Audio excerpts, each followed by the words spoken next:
Again, good evening. It is good to see all of you out here with us this evening. It's good that we can be here in the house of the Lord to worship. I know that at the moment there are several who have started tuning in with the Facebook Live feed, and we're thankful for that. We're thankful that you are taking an active participating role in the not only the study, but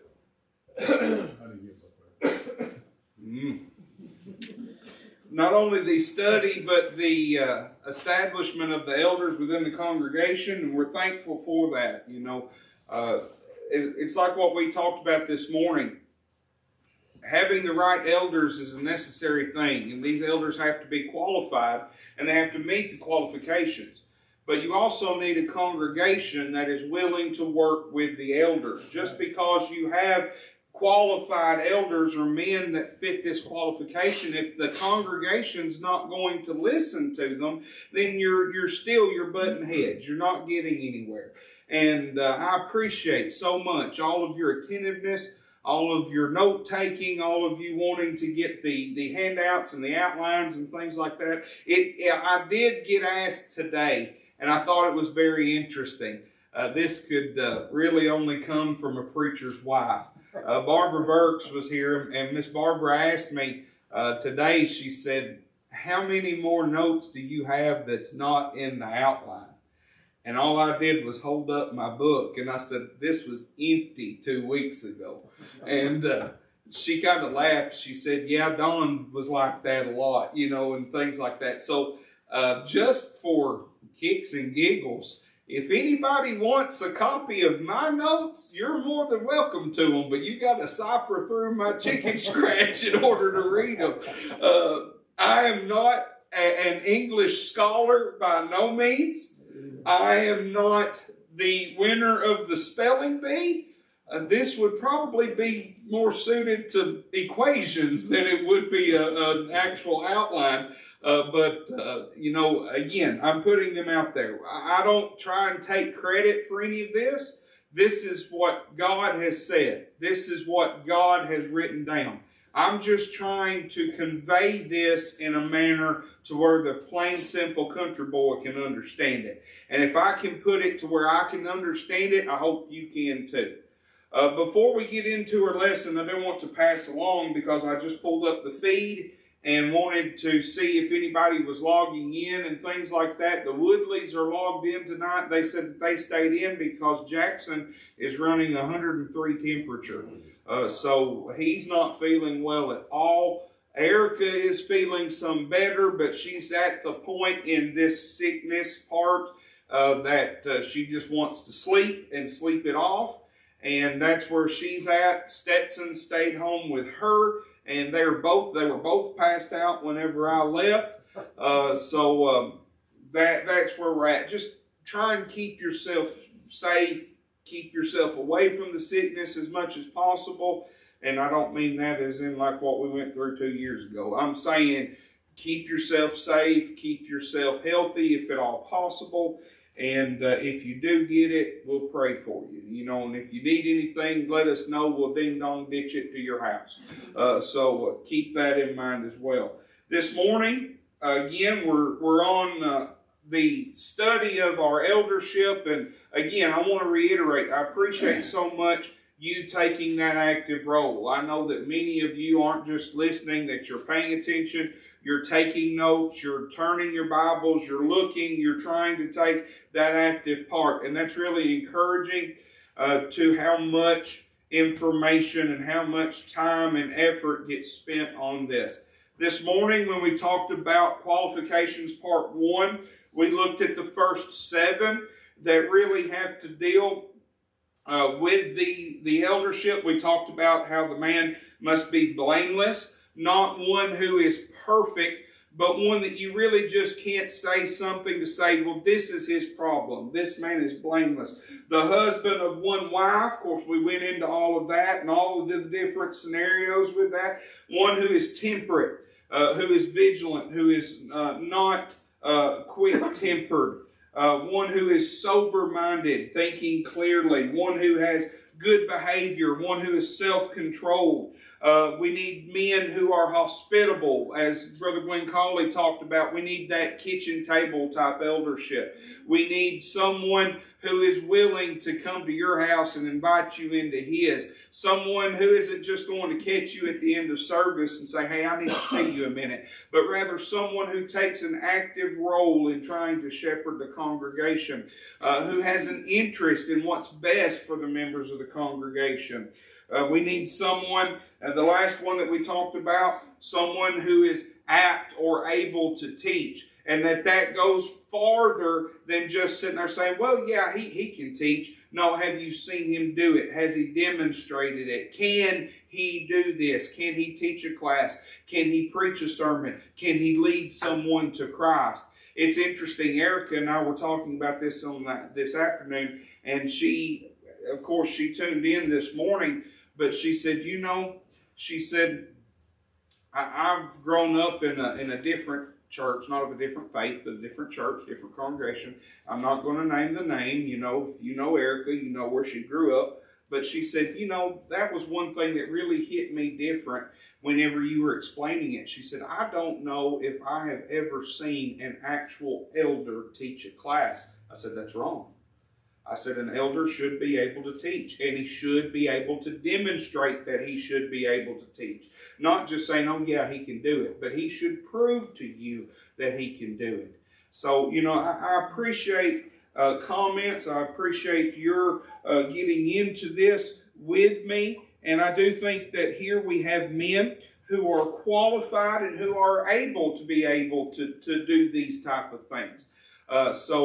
Again, tonight, as we continue on, we're going to be looking at Lesson 4, which is the Qualifications Part 2. Now, it's interesting, before we get into this, Brother Jim asked me when services was starting, he said, can I go ahead and submit my ballot to the box? I said, yes, but we're only halfway through the qualifications. It may sway your decision. And he said, no, I don't think it will. That's the idea. That's the goal. We're going through this so that we all have a clear understanding. But if you have been a Christian, you should have heard about the qualifications of elders before. If you understand these qualifications, may not be able to go through each and every one and pinpoint and say, well, this means this and this means this. That's what this study is for. But if you know of a man who you think is qualified, you shouldn't have to go through all of this study. You should say, yeah, he's qualified. He should be an elder. And you should be able to write that down and put that in the box. However, making a clear and informed decision is a good thing to do. And I appreciate all of you paying attention. I appreciate you logging in through Facebook Live and joining us. Again, I want to reiterate, if you want the sermon materials, if you want the outlines, if you want my notes, just give me a call, shoot me a text, send me an email, and I'll be more than happy to give you any and all of my material. Tonight, when we're looking at the Qualifications Part 2, I want to start off again by going back to the source, to go back to what the Bible says. The Bible is the one that is the authority on this, not me. I don't have any authority. I'm just the mouthpiece, if you will. God's the authority. God's the one that has set these qualifications up. So when you're looking at 1 Timothy chapter number 3, again, it starts off by saying, a bishop then must be blameless, the husband of one wife, temperate, sober-minded, of good behavior, hospitable, able to teach. That's where we stopped this morning. Not given to wine, not violent, not greedy for money, but gentle, not quarrelsome, not covetous, one who rules his own house well, having his children in submission with all reverence. For if a man does not know how to rule his own house, how will he take care of the church of God? Not a novice, lest being puffed up with pride, he fall into the same condemnation as the devil. Moreover, he must have a good testimony or a good report among those who are on the outside, lest he fall into reproach and the snare of the devil. This is Timothy's account of what the Holy Spirit through Paul was writing as the qualifications. The other set that you can read about comes to us from Titus. Titus chapter number 1, verses 6 through 9. It reads this: If a man is blameless, the husband of one wife, having faithful children, not accused of the dispensation or insubordination, for a bishop must be blameless as a steward of God, not self-willed, not quick-tempered, not given to wine, not violent, not greedy for money, but hospitable, a lover of that which is good, sober-minded, just, holy, self-controlled, holding fast the faithful word as he has been taught, that he may be able by sound doctrine both to exhort and to convict those who contradict. Now, if you notice between both sets of qualifications, a lot of these are repeated. Now, I'm not going to go through every single one and say, okay, well, we've already talked about this one, but this means this again. I've tried my best to overlap them when we overlap them. But there's going to be a couple here at the end that Titus talks about that Timothy doesn't. And we're going to discuss those at the end of tonight's lesson.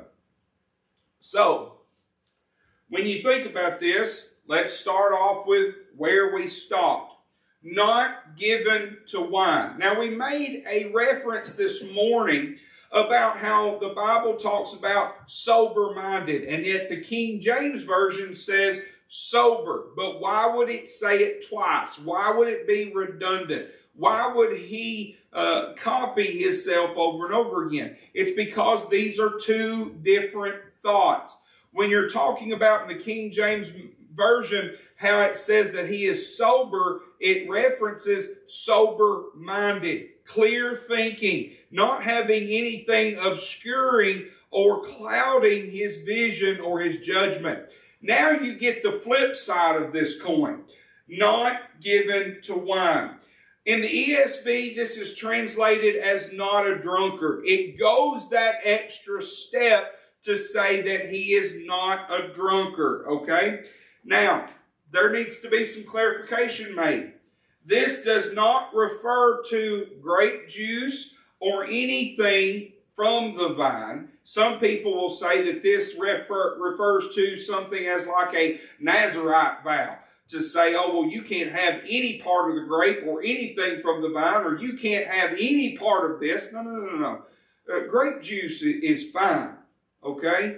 When you're looking at this, if he could not drink any part of the vine, then he could not partake of the Lord's Supper on Sunday morning. That just doesn't even make sense. What this is referring to is an intoxicating drink. Okay, that's what this is referring to. Intoxicating drink, intoxicating wine, wine that has been fermented. Why did the Bible say thou shalt not drink Jack Daniels? Because Jack Daniels hadn't been born yet. It hadn't been distilled. Why did it say thou shalt not drink White Lightning? It's because George Jones and all those mountain boys hadn't made it up yet. You're talking about intoxicating drink. Thou shalt not be given to wine. You should not have intoxicating drink. Okay? Not given to means that it controls him. Okay? Now, what do I mean by this? It's necessary for us to get a little bit more information. I like having as much information on a subject as possible. When you read Proverbs chapter 23, verses 29 through 35, this is the New King James Version, okay? So keep up with this with me. Who has woe? Who has sorrow? Who has contentions? Who has complaints? Who has wounds without cause? Who has the redness of eyes? Those who linger long at the wine, those who go in search of mixed wine. Do not look on the wine when it is red, when it sparkles in the cup, when it swirls around smoothly. At the last it bites like a serpent, and it stings like a viper. Your eyes will see strange things. Your heart will utter perverse things. Yes, you will be like one who lies down in the midst of the sea, or like one who lies at the top of the mast, saying, they have struck me, but I was not hurt. They have beaten me, but I did not feel it. When shall I awake, that I may seek another drink? Do you see how this intoxicating beverage has a hold of this man, and that it controls his life? Do you see how that talks about who has woe, who has sorrow, who has contentions? Brother and sister friend, let me explain this to you. You ever been talking to somebody and you say, how's it going? And they say, well, I could tell you, but you don't want to hear it. You ever heard somebody say that like that? Well, brother and sister friends, you take a drunkard sitting at the bar, pouring them down like they're gas going into a gasoline engine, and all they're doing is sitting there eating the peanuts. And I guess, I don't know, that's what TV shows, you know. But whenever you're sitting there doing all this, that's what they're doing, what are they talking about? Oh, woe is me. My wife left me. My dog died. My cow ran away.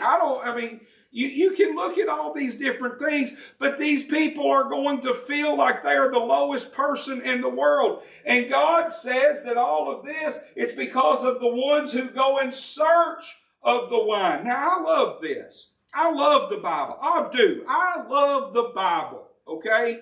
You should too. There's your first sermon. But anyway, I love the wording that is written right here. Don't go looking on the wine when it's red, when it sparkles in the cup. Don't go looking at it. It's only going to draw you in. Don't be going looking at that bottle of Jack Daniels. That rock and roll star didn't get to go playing that guitar that good because he drank that much all the time. Slash is one of the best guitarists in the world. I've been fortunate enough to see him twice. My brother and I look forward to every time we went to go see this man. Whenever he was starting on the Sunset Strip, he didn't have a dime to his name. He was on the streets. He couldn't afford anything. And I'd argue that was when he was at his best. When was he at his worst? When he could afford whatever he wanted and he didn't hold back. You see how that caused him to go down a road to get just so sloppy and so out of touch with reality that he lost what he was good at? Brother and sister friends, we may have an elder who is qualified, who would be the best elder possible. But if this is what holds him up, he's going to take what's good and he's going to go down a path that's not good for God. It's not good for the congregation. Now, here's the thing. Some will argue. Some will say, oh, well, the Bible talks about how little wine is good for thy stomach's sake. Some will talk about how I can do this medicinally. You hear my voice going in and out. I'm trying to control it. I'm trying not to preach like I normally preach. It's hard, I'm going to tell you that much. But now if you took a shot right now, it'd help you. That can be argued back and forth and looked at the Bible. But here, let me ask you this. Would that be someone like in Proverbs chapter number 23 that you would want representing you in the church? Let's say that is something that you would allow. Okay? Let's give it the benefit of the doubt. You don't buy into the one-drop drunk business. Because there are some that will say, I'm not drinking to get drunk. I can control myself. I can do this how I want to. There are some that will say that. And let's say that you can. There are some that can. There are some that can't. But there are some that can. You can stop after one drink. There are some people in this world that can. I'm not going to be the preacher that stands up here and just blindly looks at you and says, no, no, no, you can't do that, because once you're doing that, you take one and you're staggering. No, no, no, I'm not that stupid. There are some people that can. There are some people that can take one drink and be done and it not affect them. But let's look at that one person. If someone of your congregation came in and saw you drinking as an elder, would you feel the need to go up to that person and explain yourself? If they saw you at Applebee's, if they saw you in Nashville, let's get personal to me right here, a hockey game. If somebody came up to me at a hockey game and I had one in my hand because I sounded like this from yelling so much that I didn't want to make sure that I had a voice tomorrow, so I'm going to take that medicine and I'm going to do this. If somebody came up to me at the hockey game and said, there's Brother Allen, would I feel the need to go explain myself to them? Brother and sister friends, a Christian should never have to explain themselves. A Christian should go by, thus saith the Lord. Everything that I do and everything that I say, every action that I take should be found as a commandment or an example inside this book. If it is not found in this book, I don't need no part of it. And I don't care if that was a double negative. Brother and sister friends, my Bible tells me that I should abstain from all appearances of evil. And Proverbs told me, don't look at the wine when it's swirling around pretty in the cup, because it appears okay, but underneath it, it's evil. If you were an elder and you feel like in that situation that you would have to go and explain yourself, that's something you don't need to be doing. Would it bring reproach on the church? I would think so. 1 Peter chapter number 5, verse number 3. Peter exhorts the elders and he says, you be an example to the flock. That example of an eldership cannot be. You listening? I want you to listen to this more than anything else. That example of an elder cannot be, do as I say, not as I do. It does not work that way with an eldership. What about someone who is not violent, not quarrelsome? The King James Version says, not a striker or a brawler. Now this to me is one of the quote-unquote funnier ones, because I picture this scenario in my head. The elders are meeting for an elders meeting after church. And things get so heated that one elder looks at another elder and says, do we need to take this outside?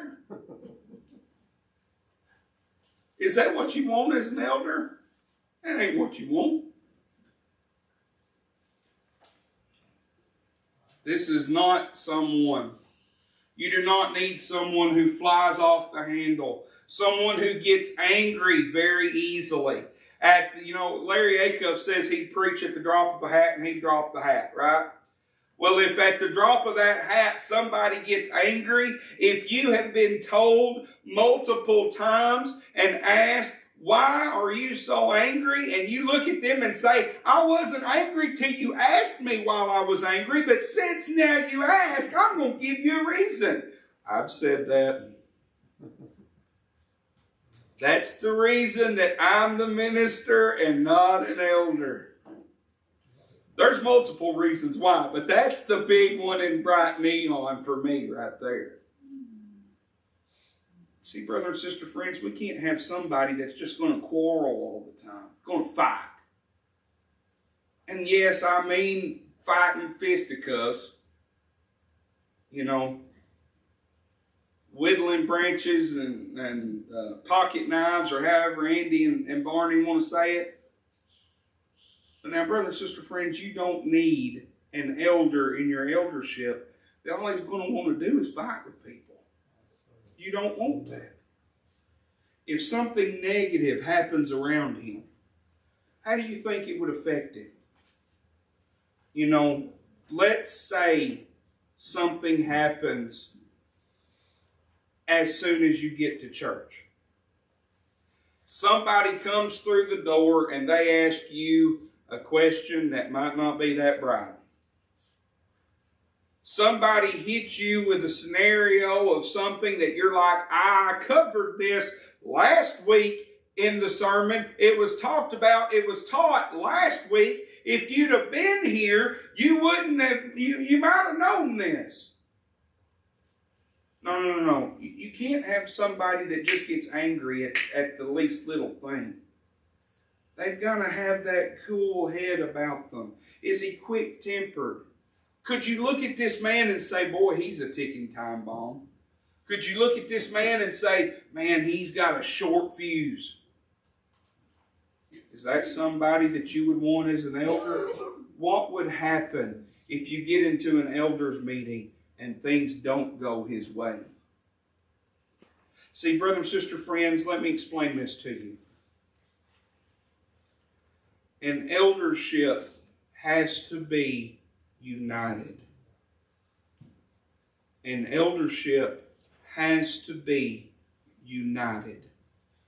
If you have 3 elders, and the 3 elders go into an elders meeting, and they say the carpet is just so bad that we need to replace the carpet. It's got stains on it from where some kid has thrown up his whole life over these carpets. If you've not been going here long enough, that's the reason of the carpets that we have right now, because I was that kid. Now, if you have 3 elders that go into this elders meeting, and 2 of the elders say, well, I think we need to go back with the same color carpet because it matches the pews, it matches everything that we've got, it's cheaper, it'd be a lot easier, that's what we need to do. But the 3rd elder says, nope, I think we need to change it up. We need red carpets. Red carpets? Why would you want red carpets in a church? So that when they look down, when they're praying, they can think of hell and they don't want to go there.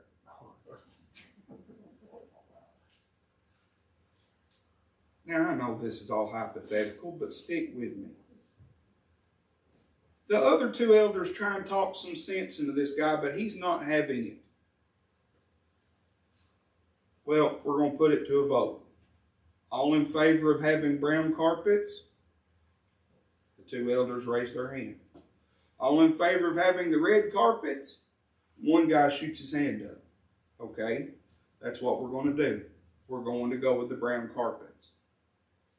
If you don't have a unified eldership, what's going to happen the next time that the church meets? Well, we've decided as an eldership that we're going to go back with brown carpets. That ain't what I said. I said we need to do it like this. But them 2, they always go together. Them 2, you don't want that in an eldership.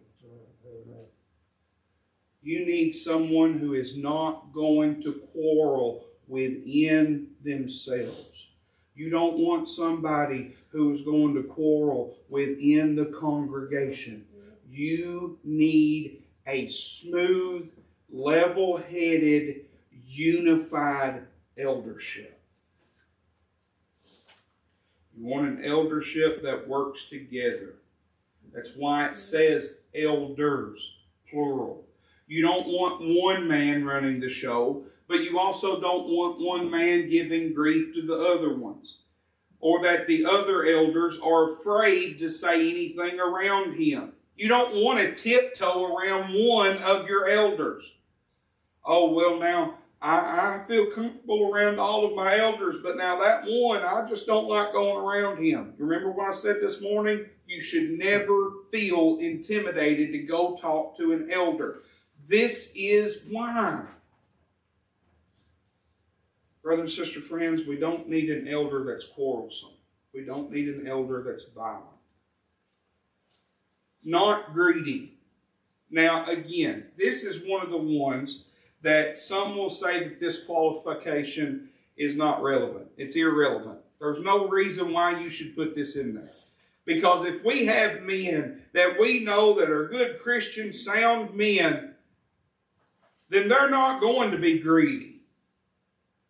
Let me explain this to you like this. But one of his disciples, Judas Iscariot, Simon's son, who would betray him, said, "Why was this fragrant oil not sold for 300 denarii and given to the poor?" And he said that not that he cared for the poor, but because he was a thief and had the money box, and he used to take what was put in it. John chapter 12, verses 4 through 6. Do you see this right here? Let me explain this to you in case you can't read my bold writing. Judas Iscariot not only was a disciple of the Lord, but was an apostle, the closest ones to Jesus. You understand this? Even in amongst of the 12, they had a treasurer, they had money coming in, they needed to buy food, they needed to buy supplies, they needed a treasurer. Who was put in that treasury position? Judas Iscariot. Why did we put Judas into that position? Because evidently Judas knew a lot about money. He knew the street value of what that oil was worth. I ain't talking about we had to look it up on the app at Walmart. What's this going for? What's eBay got this for? He knew right off the bat what the street value of that oil was. He'd seen some things. I don't know if Judas was on the other side of the tracks, but he knew about the money. And let me explain this a little bit further. He said this not because he cared for the poor, but because he was a thief. What did he steal? Oh, it said that he was a thief. He must have stole something. What did he steal, Brother Allen? He stole what was in the treasury. You understand that? Judas didn't just betray Jesus. He stole from the church. And he was one of the 12 apostles. See, brother and sister friends, this qualification is put here to avoid temptation. An elder will have access to the church's treasury. Now you may be sitting there saying, "Oh, well now, an elder doesn't need to be a treasurer. An elder doesn't need to have control over the money." You really think in your mind of mind and in your heart of hearts that if you have somebody who's a treasurer and an elder approached you and said, "I need a check," that you're going to question him why? There are things that the eldership does that you don't need to know about. Amen. So nobody's going to sit there and say, "Oh no, I gotta have a PO for this." You're not going to do that. You're going to hand him a check because he is an elder. And when that elder gets the financial statements and he realizes how many thousands of dollars is in the treasury, it's tempting.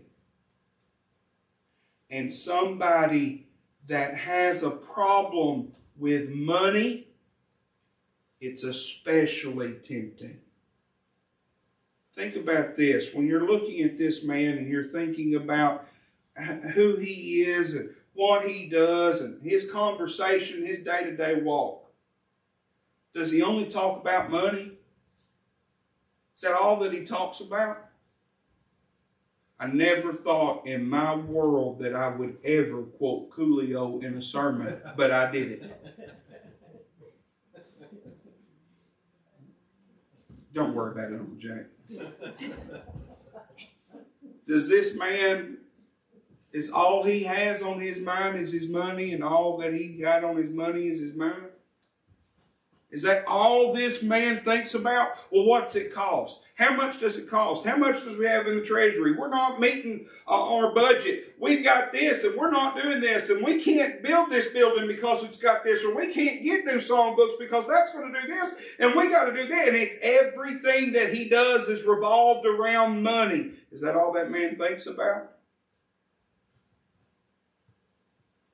If it is, would you consider this man greedy? The ultimate test to this is his desire for things and for stuff greater than his desire for godly things? Is he more worried about keeping money in the bank than using it for the work of the Lord? Brother and sister friends, don't get me wrong. I am not saying that a church should run through its treasury like it's going out of style. God has blessed us and He expects us to be smart. But I'm also going to tell you this. I've never seen a hearse with a U-Haul towing behind it. And if there's something that needs to be done for the church and you've got the money to do it, then why are we even talking about the subject? You need an elder that's not greedy. You also need an elder that's gentle. Gentle. You know, one of the biggest things about an eldership that really strikes fear into the heart of the congregation is because they don't want an elder coming down on them. They don't want an elder sitting there telling them what they can and can't do. If you notice, one of the qualifications for an elder is a man that's gentle. This would be one who has kindness. You know, we talked about it this morning in some of the ones. Maybe this one is easier to look at if you say, what if he wasn't gentle? Does this man use kindness, or is he rude? The man that you're sitting there thinking, well, he would be a good elder, but you know what? Every time he talks to somebody, he's kind of mean in the way that he talks. I've had people tell me before, Alan, you just sound mean. At that point, Jim, I look at him and I say, good. Again, minister, not elder. You need someone who uses caution. If you've got a member of the congregation that is going through a difficult situation, it might not be a good idea just to go in there guns a-blazing, gung-ho, and try and tell them what the Bible says so that they can get their act together. Think about it like this. I've never done sheep. I've never been a sheep herder. I've never been a sheep farmer. I'm going to leave that to Johnny and Justin and Trey. Trey's. We're going to leave that to Johnny and Justin. But I can tell you this, I've been around cows all my life. And if you're trying to get that one calf that has jumped the fence back into the field, you got to do it in the right way or it's never going to work. If you make one wrong move, if you should have zigged and you zagged, if you get mad in that situation, I don't want anybody looking at anybody else. This is a hypothetical deal. Just look at the ground if you got to. But if you get mad in that situation, you're not doing nothing but muddying the waters.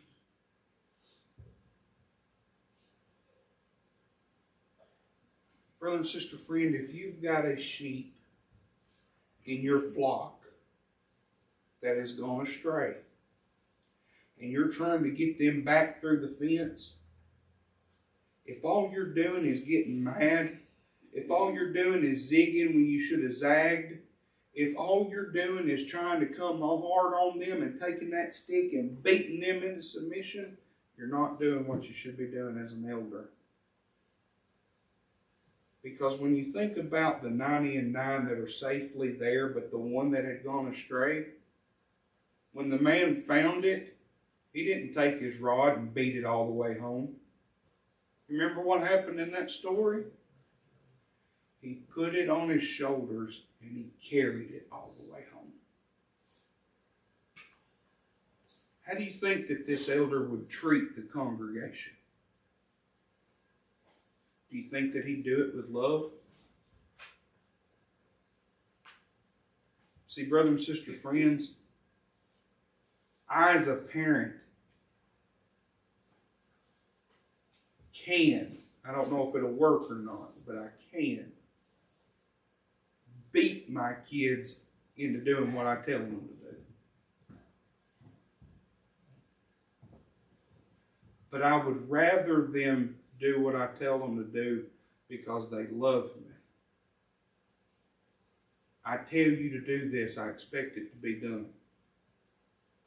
The same thing happens with us with God.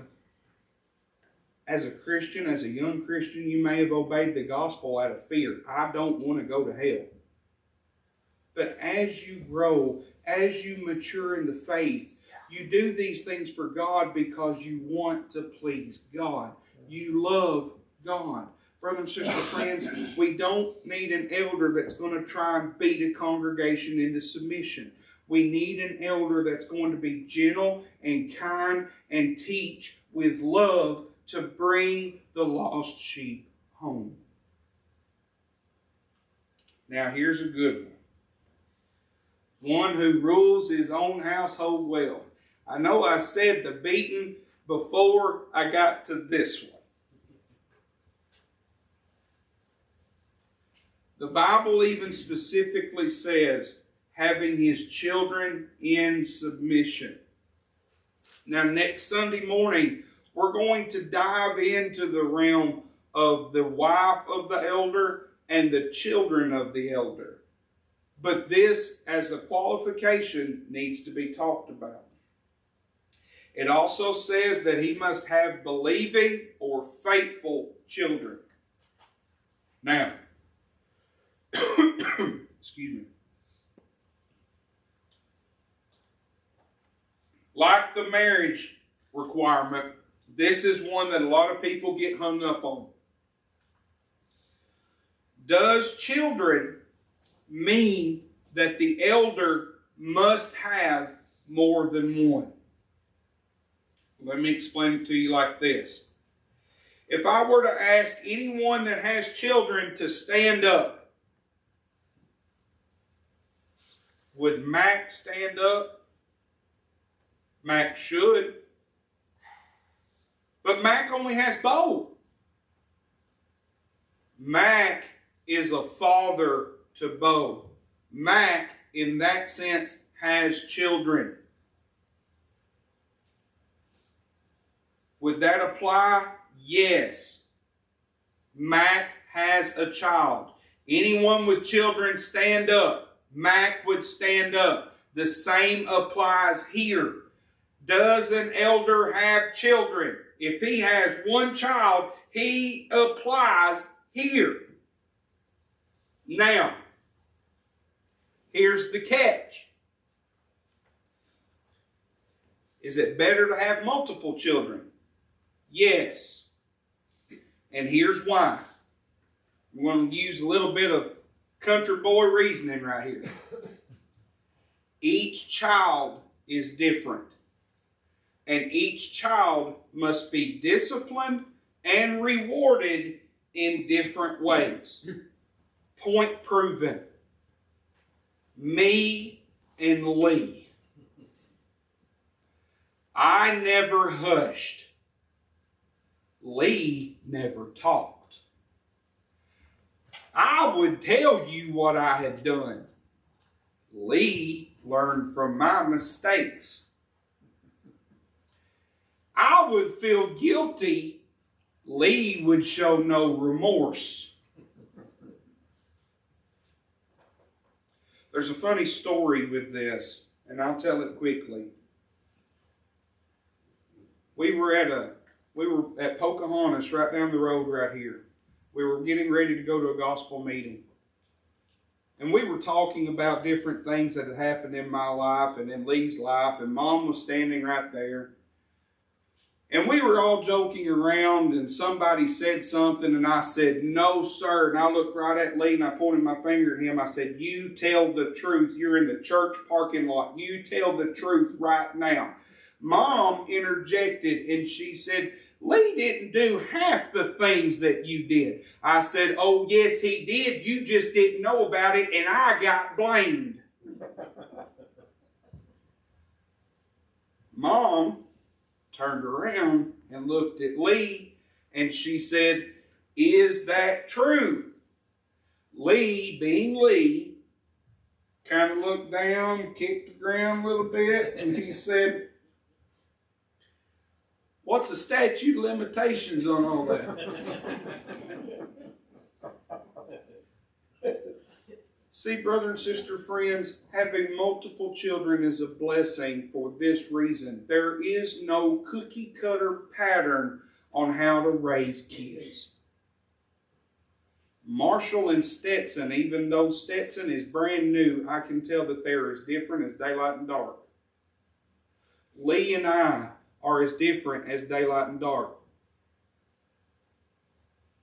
Mom and Dad had to raise us differently. And I'm not saying that, "Oh, well, I got everything and Lee got off the hook." No, we were still raised to come to church. We were still raised to be taught respect. We were still raised to do our homework. We were still raised to do all this. We had the same raising. But they treated me different because I'm a different child.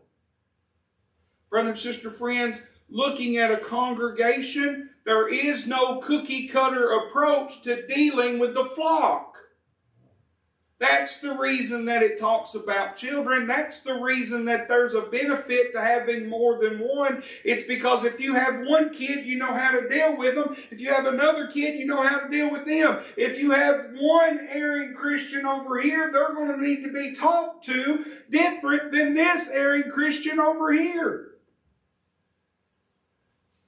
Is it a benefit? Yes. But again, it's not necessary. Look at his children. Are they unruly? Are they running wild? Are they running amok? Or are they respectful? How do they act while they're here at church? When you continue on, must they be Christians? Yes. Now, again, you get into this kind of gray area.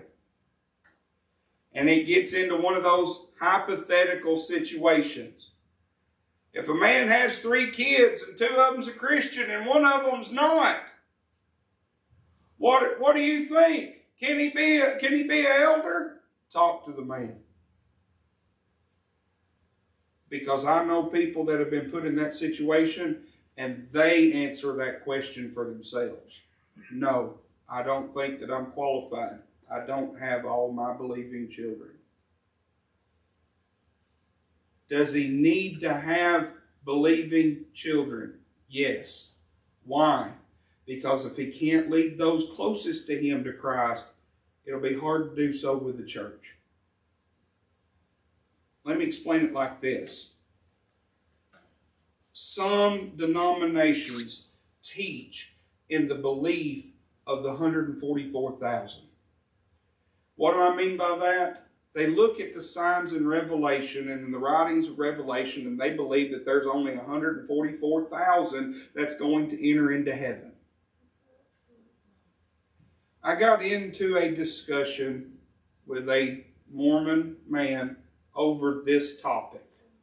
I'd already looked at the elder, and he wanted to talk about the church, and he wanted to talk about the rapture. So I asked him, I said, I preach and I use the Bible and I know the passage that you're talking about. I said, but I like using it in the plain, simple country boy English, and I like doing a little bit of country boy deduction right here. You got a family? Yes. You got a mama and a daddy? Yes. You got a grandma, grandpa, great-grandma, great-grandpa? Well, yes. They all members of the church? Well, yes, my family has been proudly serving the prophet since so-and-so. How many do you reckon come before you? You only got 144,000. That's a finite number. How many came before you? You got kids? Well, no. I said, you want kids? Well, yes. You want grandkids? Great-grandkids? You want your line to keep going? Well, yes. I said, then why are you fooling with me? Because if there was a finite number in what got into heaven, and I knew that my family was saved, I wouldn't tell a soul. Because I want my kids to go to church with me. I want my grandkids to go to church with me. I want my great-grandkids to go to church with me. See, brother and sister, friends, that's not the way that it is. I want those closest to me to be a Christian. I have to teach my boys to love God. I have to teach my boys to want to go to church. I have to teach my boys the plan of salvation in the hopes that one of these days they will obey the gospel. If he can't lead those closest to him to God, I don't know how he's going to do it with the congregation. Well, this gets brought up. What about when your children are grown and they're not in your household anymore? Do these rules still apply? Yes, they do. Well, now, Brother Allen, I don't know about that. They're not under your roof. They're not in your subjection. They're out doing their own thing. Let me ask you this. When they were young and in your house, you can make them go. We're going to church. But what does it say when they're grown and they don't attend anymore? It tells me that that want to is not there. That love for God is not there. Why did they go when they were little? Because you made them go. Why are they not going because they're adults? Because you made them go. You didn't teach them to want to go. How can an elder go to someone's home and say, Brother, Sister Jones, we've been missing you at services here lately, and we'd like to see you come back. It's funny. You had this conversation with your son? Because he ain't been there. Brother and sister friends, it don't work that way. How you see an elder treat his household will be a good indicator in how he will treat the congregation. If he runs his household with an iron thumb and an iron fist, he's probably going to want to do the same to the congregation.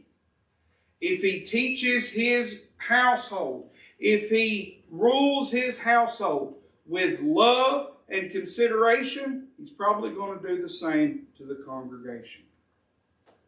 Not a novice. Translated from the Greek, this means not newly planted or not newly come to the faith. I want to make this known. Age has nothing to do with it. It has to do with his maturity in his faith.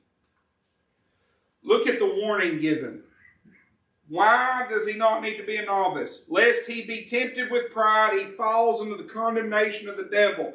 You can't take somebody that's newly planted and put them in a leadership role, making decisions for the church, because he's going to be tempted. Well, what about someone who's come a long way in a short amount of time.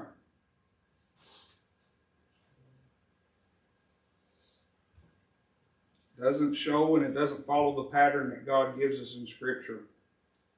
The pattern is you have an elderly man, someone who's been through some stuff, someone who's seen some stuff, someone who's come out on the other side that has lived a little bit, that can take care of these things that arise in the church. So then you might ask the question, Brother Allen, how long is long enough? The best answer that I've got to give you is it's long enough that he can show that he's mature in his faith. He's not going to be tempted very easily. He's not going to do these things irrationally. He's going to think. He's going to be clear-minded. He's going to be level-headed about things. Someone who has a good testimony from those on the outside. What do people who are not Christians, who are just in the community, think about this man? If you submit a specific name for the eldership, what does the outside community think of this man? I like it better put like this, okay? I like bringing my own thoughts into this. How do you explain this? If you're going to your local place for breakfast, mine usually is right down the road. So if I walked into Chris Springs Market to get a biscuit, and I walk through the door, and I go back to Chris, and I tell Chris, I want a sausage, egg, and cheese biscuit with mustard and tomato. And Chris goes in, it's okay, Trey, you don't have to like it, okay? It's my preference, not yours. But if I walked in there and I asked Chris for that, Chris goes in to start preparing this. And I turn around to the quote-unquote liars table. Now, you might be sitting there saying, well, Alan, they're liars. They ain't going to be telling you the truth. If I were to ask them, hey, do you know so-and-so? What would they say about him? How would they react? Would they treat him just like one of the guys? Oh, yeah. This one time we was out doing this and he was in here doing da-da-da-da-da. Or if you mention that name, hey, let me tell you something. That's a good man right there. I think a lot of that man. You know, I talk about a lot in my sermons about my name, not Alan. The Northcutt name. Whenever I go and I meet somebody, hey, you're Northcutt. You got any family up around Altamont? No, whole different group. Huh. I used to work with a Northcutt. His name was Bobby. Bobby's my great uncle. Well, I know another Northcutt. James. James was a good one. I knew James in the community. James is another great uncle. So that means William's my grandfather. William. I don't know William. They call him Red or Rojo. Oh, he works at Ace Hardware. Yeah, that's right. He works part-time. He opens and closes every day.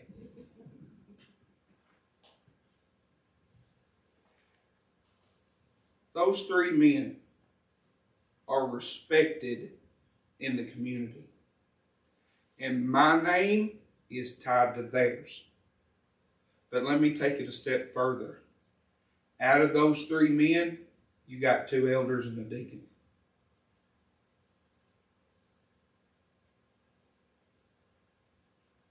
Brother and sister friends, people in the community know them.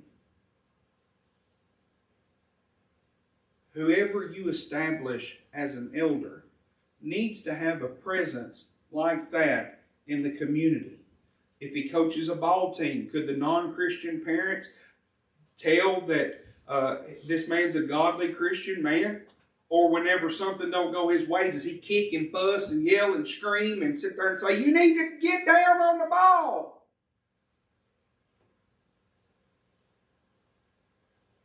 How does he treat his ball team? Is he a good neighbor? Is he a good citizen? Is he a good employee? Is he a good boss? Is he fair and consistent to those who are around him? Again, this man represents the church, and you want somebody who represents the church in a good way. Now that right there closes the qualifications that are both listed in Timothy and Titus. There's two more that I want to bring out. One is self-willed. Is he self-motivated, or does he have to be told what to do? You don't want an eldership that you have to tell the eldership what to do. You want a proactive elder who is involved in the congregation. You don't want an elder to say, if I had known. You don't want them. You want an elder who's checking up on you when you're sick or in the hospital. You want an elder, someone who knows when you are having hard times and comes to your aid to help. You want an elder to speak to you at a football game on Friday night and ask how your week went. Not because they're checking up on you, but because they legitimately love you and they want to know that you're having a good week. You want someone to speak to you when they're in a local restaurant and buy your supper for no reason. Brother and sister friends, that shows love between the congregation. You want an elder who's involved. You don't want someone who, when something arises, is going to have the congregation look at them and say, well, aren't you going to do something about this? That should be like Barney Fife. It's nipped in the bud. And then finally, a lover of that which is good. It also references this man as being just and holy. In his heart, does he like being around good things and good people? Think about that. If you see him out in public, where do you see him? If he's going on trips, if he's going out on Friday night, if he's going out on Saturday night, there's nothing wrong with having a little fun, but who's he with? What's he doing?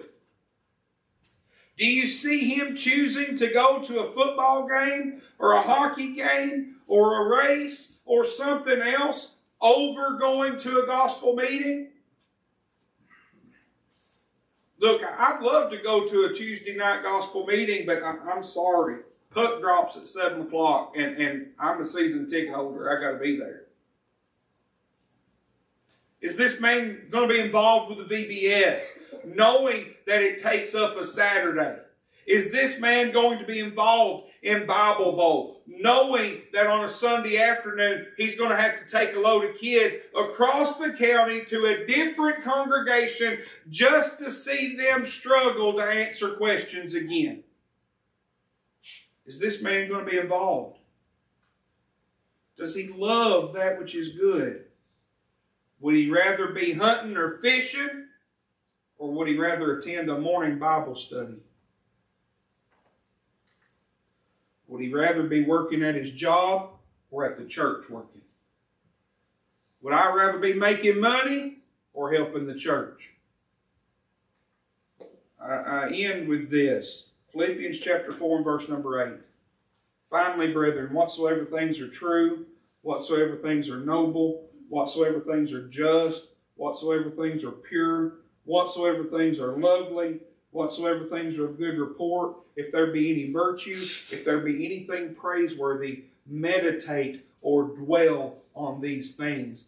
Can this statement apply to the man that you would nominate for an elder? Because it should.